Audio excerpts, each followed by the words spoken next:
Hey guys, welcome back to my place. Let me show you all the things I've been collecting so far this spring. I was so inspired to make cakes that I went out and bought so much loot that I had to share with you guys. So hopefully you guys enjoy.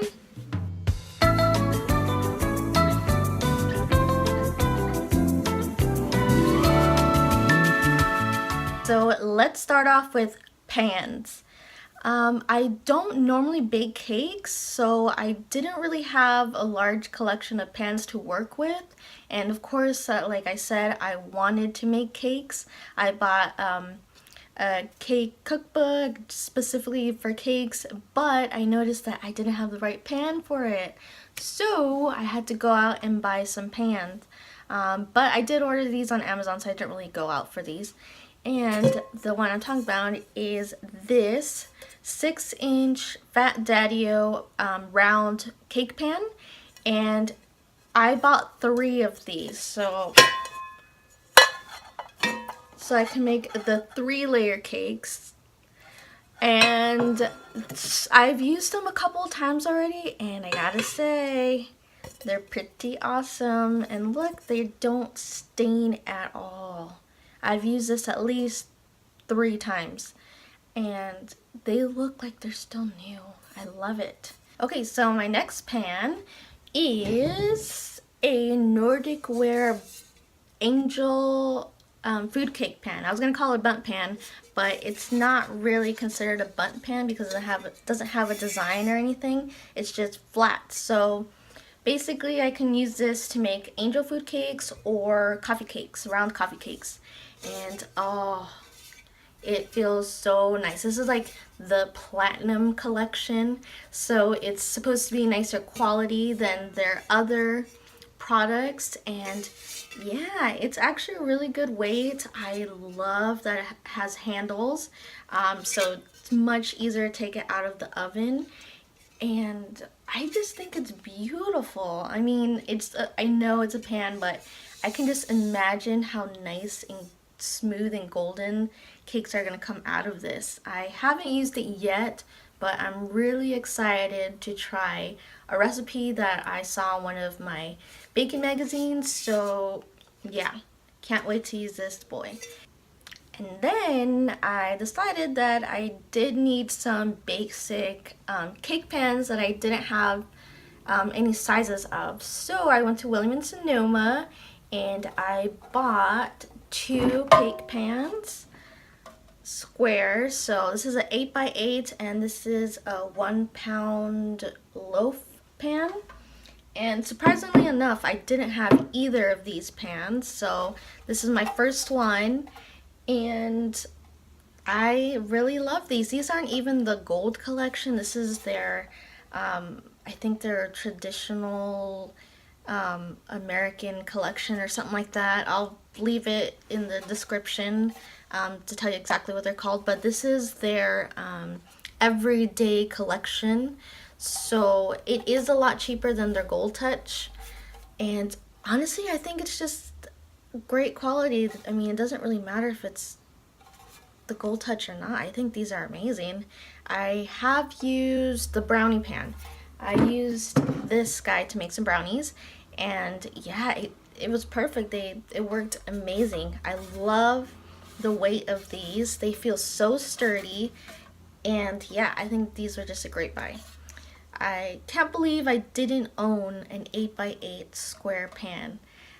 And I bought this guy because I do have a glass loaf pan, but that was a mistake on my part because after doing some research, I was reading that glass pans are not good for loaves because the edges brown a lot faster than the inside cooks. So I would always end up with crispy loaves, which is not fun at all because they're just not good. So I decided to buy a metal one. So metal ones are supposed to be a lot better for loaves, and I cannot wait to bake a blood orange loaf in one of these. Well, in this one. And then I took a little stroll to Marshall's because I wanted to get a cake stand for all the cakes that I've been baking. So I found the perfect one. It's just simple, plain white cake stand. And no, it doesn't look very exciting, but I really like it. I like this like simple, clean look. I did want to go for like a country ruffly kind of cake stand, so like the top looked like a plate, but I thought that maybe I should start off with something a little bit more simple, a little bit more clean, so that I can take pictures with it. And so far it's been working out really great. I love it. The only complaint about this cake stand is that I wish my glass dome would fit on this. It fits like right on the top. I don't know if you can see how it's kind of like a deep end here. Well, the glass dome sticks right on top of that instead of in here, so that's kind of annoying. So I might buy a glass dome that fits this, but I might wait a little while because glass domes are kind of expensive. Then after practicing making a couple of cakes, I realized that I really suck at icing. So I decided to buy some stuff to help me out. And what I got one of these. This is called a cake Icer tip.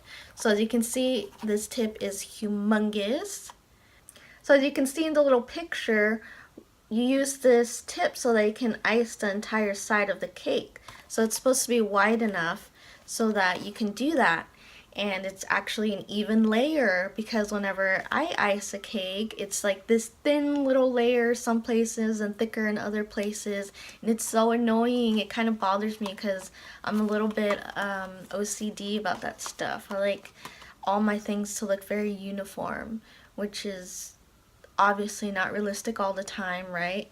But I really hope this is going to help me out. Obviously I haven't used it yet because it's still in the packaging, but I have one more cake to make, so I'm going to try using this.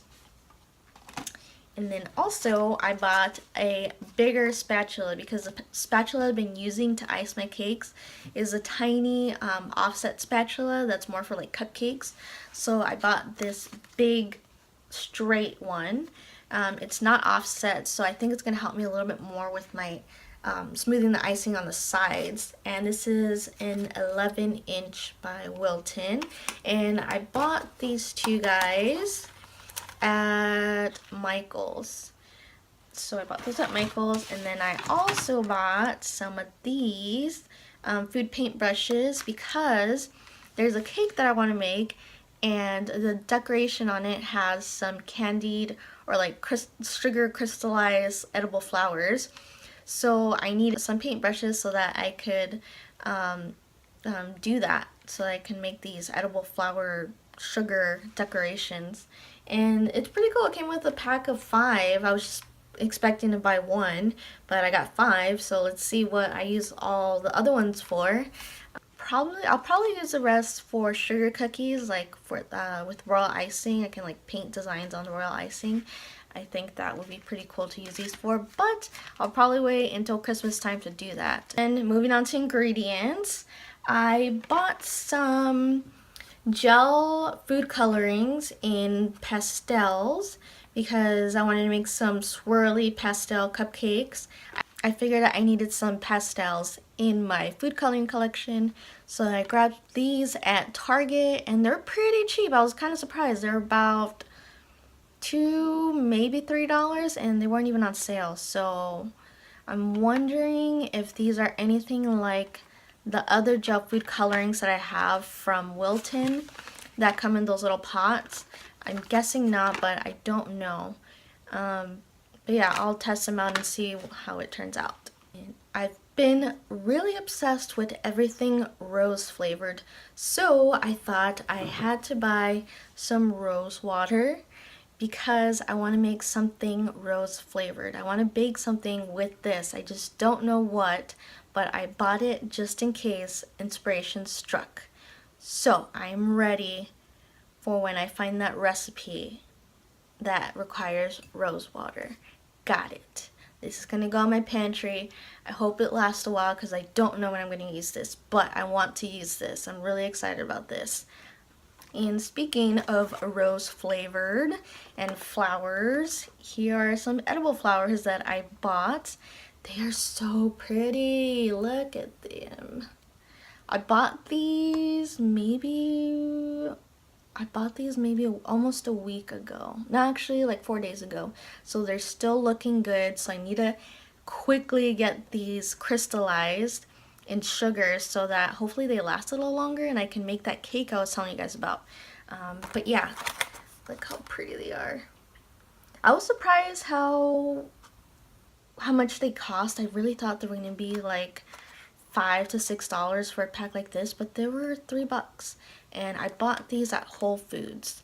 So in case you're interested and you want to try it, try decorating your cakes or cupcakes with this, Whole Foods has them. I don't really know where else you could find edible flowers unless you go to a florist, but who knows, you can try. Alright, and now on to books and magazines, my favorite.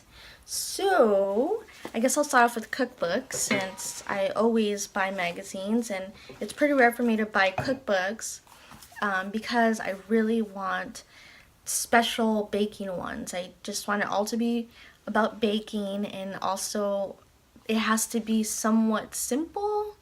The recipes in the book have to be simple, so it's kind of hard for me to find any. However, I kind of broke my rule with this book, but it was just so pretty and cute, and I just had to have it. And it comes with stencils. This comes with stencils. That is awesome. I was really excited about that. I didn't even know that until after the fact that I bought it, so I didn't even notice it in the store.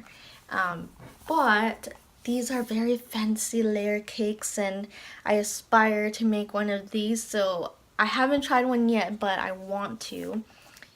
And I mean, it gives you some pretty clear instructions, and it tells you exactly what you need, but it's just very the recipes do seem a little bit over the top, and all the ingredients are kind of, I would imagine some of them are kind of hard to find. So I mean, I'm gonna try one. I'm determined to try one of these, and it's cool because it has recipes for cakes for summer, for spring, for fall, for winter. So whenever I'm inspired to bake something from here, there's gonna be a cake for the season. So this is Lovely Layer Cakes by Peggy Portion. I know I'm not saying that name right, but there's the name. Here's the cover. I bought this at the Amazon bookstore, so you obviously can probably find this on Amazon. So look for it if you're interested. And of course, I had to get my Sift magazine and my Bake From Scratch magazine because those are my favorites. So I bought this one. This is from Sift, obviously. And I just love looking through this magazine because everything that I see is just like mouth-watering. This book is mostly for highlighting like cool places to eat, cool things to buy, things like that. It does give you recipes, but not as much as Bake From Scratch magazine. And this is the another magazine that I bought. But this is the special edition one. So this is all about single layer cakes, which is so cool. I love this because every recipe in here seems so easy that I know I can make it. I feel so confident with all the recipes in here, except for maybe one or two. But overall, I think I'm going to be baking a lot of stuff from this magazine. And it is supposed to be out until June 26, 2017. That's what the cover says. In case you're interested in getting it, you have until June 26 to buy it. Then this is the regular edition that they roll out all the time. So this one is for spring, and it is March and April 2017. So you probably have less time to go look for this, but you might find it in some random place. Sorry it's kind of late, but yeah, this is where I got one of my recipes for a video that you'll see later on. So that cake was really good. If you're interested in any of the items that I bought, I'm going to list them down below and hopefully link them, because I did get a couple of things at like Michael's and Marshall's, so it'll be a little harder to link those, but I will list them. If you like this video, let me know by giving me a big old thumbs up. And if you're interested in joining my home baker community, hit the subscribe button. And as always, thank you for watching. Bake, be happy, and I will see you guys here next time. Bye!